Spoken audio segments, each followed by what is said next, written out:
Hey, welcome back.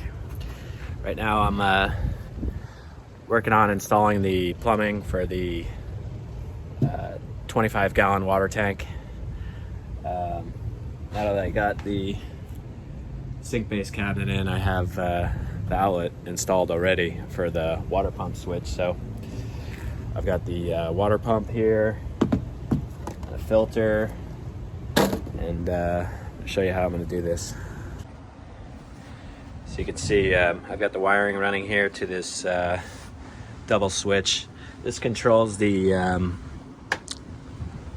water pump, and the second switch here is the 6 front LEDs. So that's looking good now.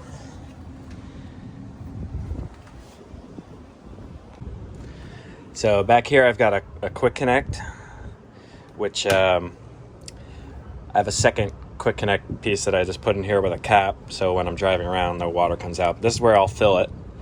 I'll have another quick connect that just plugs in here, attached to the hose.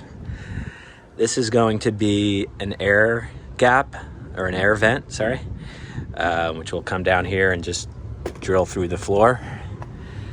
The water pump will connect to here, and this is going to be a drain if I ever need to empty the tank. I've got 1.5 inches to 3/4 here, and then these are all 1/2 inch PEX adapters.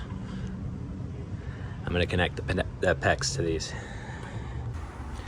Okay, so the pump's mounted. You just put 4 screws to mount that, and then next is the water filter here, which needs to be on the intake side of the pump.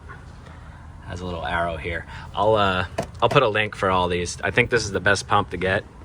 Pumps out 3 gallons per minute. It's really strong. It's pretty quiet. It only makes noise while you're using the water, so it's basically silent whenever you're not using it. I think this is a really good pump. I always use this one. So I'm going to connect this like that, and then I'll need another PEX adapter here with an elbow to connect to that. Alright, so the pump and the filter are on. I think before I start doing all the plumbing, I'm going to connect the wires. I've got my cable coming out here. I'm going to connect that first, get this out of the way. I have this great kit I like to use for the wire connections. I'll put a link for that. Makes everything look clean. And then I have these guys, which I use to keep all the cables neat.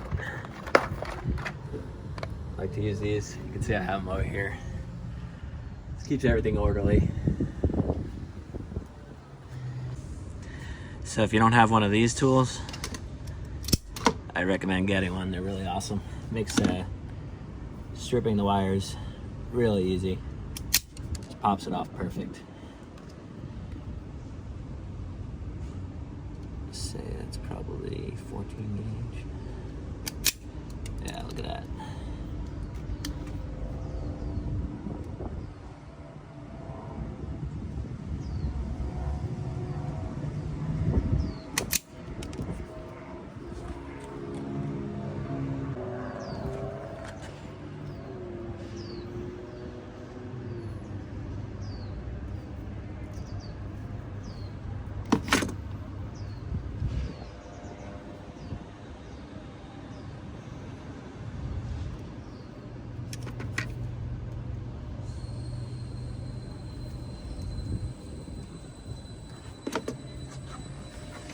Once you have that crimped, take your lighter, melt down the shrink wrap,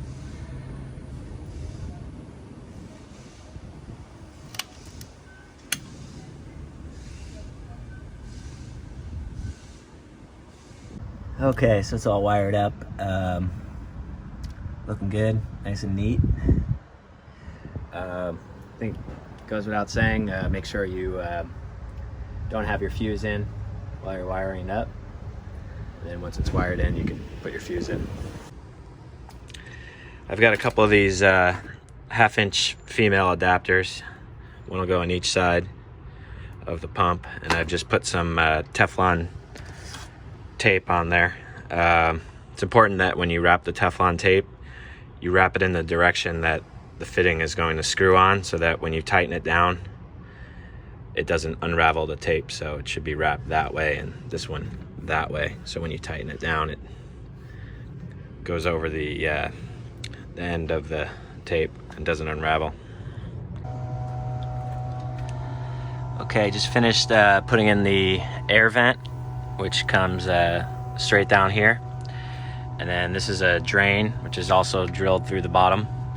So if there's ever a leak or something, I can just pull this valve here and the whole tank will empty out the bottom. This is the intake for the water pump. And now get into the complex stuff. I've got a whole bunch of different things. This is going to be like a hose quick connect, which will go like right here. So I need the tee off for that. Plus I'm installing a tankless propane water heater. So I'll need the tee off for that, and then also tee off for the head towards the sink in the front. So it's going to be a lot of complex little turns and things. But it's almost finished now. One quick point, this air vent, it's also an overfill valve basically. So if you're filling the tank and it's filled to the top, it'll start draining out of here and out the bottom. It's one way you'll know that the tank is full. And also when the tank's pretty full and you're driving around, some water will, you know, be moving around and come out of this. So you do need to exit this out the bottom. You can't just have a air vent over here, just ending it right here. It has to go out the bottom, because there will be some water coming out of it occasionally. Okay, so I'm just kind of tacking everything in place, laying everything out, and then this is going to go here. This will be the quick connect for the hose. The water heater will go here, but I'm going to cut this kind of like that. Get rid of the excess over here that we don't need. Then I'm going to take everything off, paint it, put it back up, and connect everything. About halfway through this right now. I've got the quick connect hose in. Now I'm going to tee off of this. Another tee over here, one going to the water heater, one heading up towards the sink. Okay, I think I have everything connected, coming through the seat. And then to save space for storage, I angled it that way. And over here, even though I'm only using cold water for the sink, you'll see a lot of people just use one valve, connect the cold side, and then just cap the hot side of the sink. But then when you turn your faucet on, only the cold side works.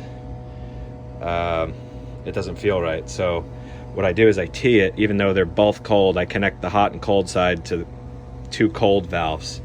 And then when you use your faucet, it's gonna feel just like a normal faucet at home. No matter where you move the handle, it'll have full pressure. So I recommend doing that.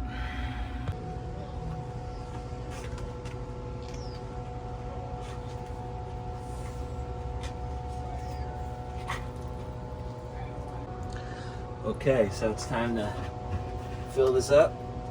Take the plug out. I've got my hose with the quick connect. It should just snap in.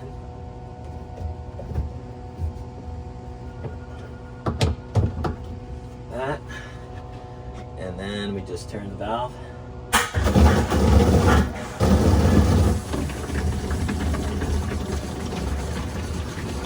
Now we find out if we have any leaks. Be back in a sec. Alright, so now I'm going to test out this hose. It just has a little quick connect here.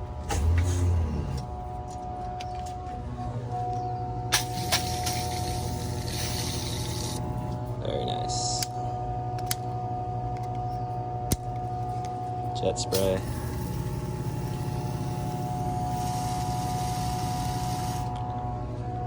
Everything's working, no leaks.